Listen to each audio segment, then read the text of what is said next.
Prepaid हो गया, तो वो आधा महीना मान के चलिए कि वो 750 आया होगा, मान के चलिए। एक मैं अमाउंट बता रहा हूँ, 750 रुपीज़ जो आपका बिल आया पोस्टपेड का, वो समायोजन हो गया उसका किस में, जो आपका पहले से सिक्योरिटी एक अमाउंट जमा होता है जब आप कनेक्शन चालू कराते हैं, नया कनेक्शन लेते हैं तो एक सिक्योरिटी डिपॉजिट जमा होता है।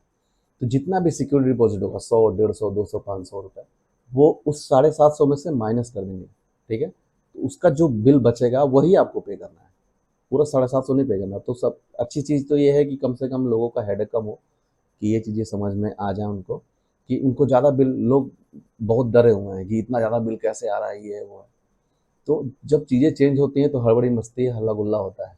ठीक है, क्योंकि लोगों को समझ में नहीं आता, और ये प्रॉब्लम लोगों को समझ में नहीं आ रहा है, ये नॉट नेचुरल है। क्योंकि इसको समझाने के लिए बिजली विभाग को एक टीम गठित करनी चाहिए, घर घर जाके पेपर में दें, मोबाइल पे ऐप में भेजें, वीडियो बनाएं इसकी, टीवी टेलीविज़न में ऐड दें। आप इतने बड़े स्तर पर चीज़ें चेंज कर रहे हैं। अब जो आदमी, अब बेसिक मैं आपको एक लॉजिक से समझाऊँ, जो आदमी बेसिक ट्रेन में जा रहा था, आपने उसको बुलेट ट्रेन में बिठा दिया, ठीक है? बुलेट ट्रेन में तो बैठ गया, उसको बड़ा मज़ा आया, लेकिन उसका बिल बहुत ज़्यादा है। मतलब उस बुलेट ट्रेन में बैठने के लिए आपको 2 लाख रुपए देने हैं, और आप उसी चीज़ को उतनी दूरी तय करने के लिए पहले आप 1000, 1200, 1500 दे देते हैं। तो एकदम से ड्रास्टिकली चेंज हुआ। तो इसको समझाना पड़ेगा ना कि आप बुलेट ट्रेन में हैं, पहले आप 12 घंटे में आते थे, अब आप आधे घंटे में पहुंच जा रहे हैं, आपका समय बच रहा है, आपको सुविधाएं दी जा रही हैं, सेफ्टी आपको समझाना पड़ेगा, इसमें चीज़ें मिल रही हैं, तो वो चीज़ें आपको समझानी पड़ेगी। तो वही सेम इलेक्ट्रिसिटी यूपीपीसीएल के बिल का जो भी अभी हल्ला गुल्ला मचा हुआ है उसी के लिए।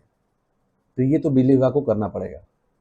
ये यूपीपीसीएल जो भी अधिकारी हैं, अगर वो वीडियो मेरी देख रहे हैं, क्योंकि मेरी फर्स्ट वीडियो है तो शायद उतने वायरल ना हो या फिर लोग ना देखें, लेकिन जितने लोग भी देख रहे हैं उसको आप चैनल को सब्सक्राइब करें और शेयर करें, जिससे कि लोगों को ये अवेयरनेस हो कि जो जो चीज़ें मैंने बताई हैं, जो मैंने फेस किया है, और अभी फ़िलहाल जो है वो चीज़ें मुझे धीरे-धीरे समझ में आ गई हैं और आ भी रही हैं। बस एक ही प्रॉब्लम है कि उनका जो बताया हुआ ऐप है यूपीपीसीएल स्मार्ट ऐप, अभी वो नहीं चल रहा है, उसकी उसमें लॉगिन नहीं हो रहा। हो सकता है हमारे क्षेत्र में अभी डेटा सिंक्रोनाइज़ ना हुआ हो, जितने हमारे उपभोक्ता हैं यहाँ के, गाज़ीपुर ज़िला के या फिर इसके बाहर के भी यूपी में। तो यूपी में वो ऐप कुछ लोगों का चल भी रहा है, मतलब कुछ जगहों पर चल रहा है, लेकिन हम लोग का अब डेटा अभी सिंक्रोनाइज़ नहीं हुआ है।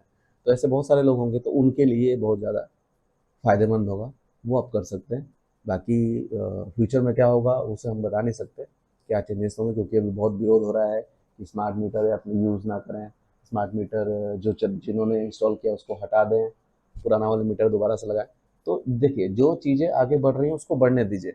हाँ, उसमें जो भी खामियाँ हैं, गलती हैं, उसको आप करिए, और यूपीपीसीएल को इन सब चीज़ों को मानना पड़ेगा कि हाँ, हमसे गलती हो रही है, तो उसको मानें और उसको सुधारें और आगे करें। तो पब्लिक को कोई प्रॉब्लम नहीं होगी। देखिए, विकास हमारा होगा तभी हम आगे बढ़ेंगे, और आसानी है इसमें। एक तो सबसे बड़ी बात, पहले जो धांधली होती थी कि हमारा जो नॉर्मल मीटर लगा हुआ था उसके लिए मीटर रीडर आते थे, वो अपने मन का बिजली का बिल बनाते थे, कुछ भी डाल के कुछ भी बिल बना दिया।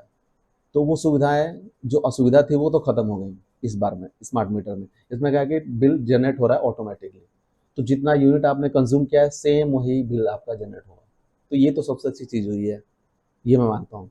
कुछ लोग कह रहे हैं बिजली का बिल ज़्यादा आ रहा है, तो हो सकता है मीटर में प्रॉब्लम हो, तो वो आप शिकायत कर सकते हैं अपने नज़दीकी उपखंड या फिर डिवीज़न या सब डिवीज़न, जहाँ भी आपका जो पावर हाउस बोलते हैं, जहाँ पे बिजली विभाग के लोग बैठते हैं, वहाँ जाके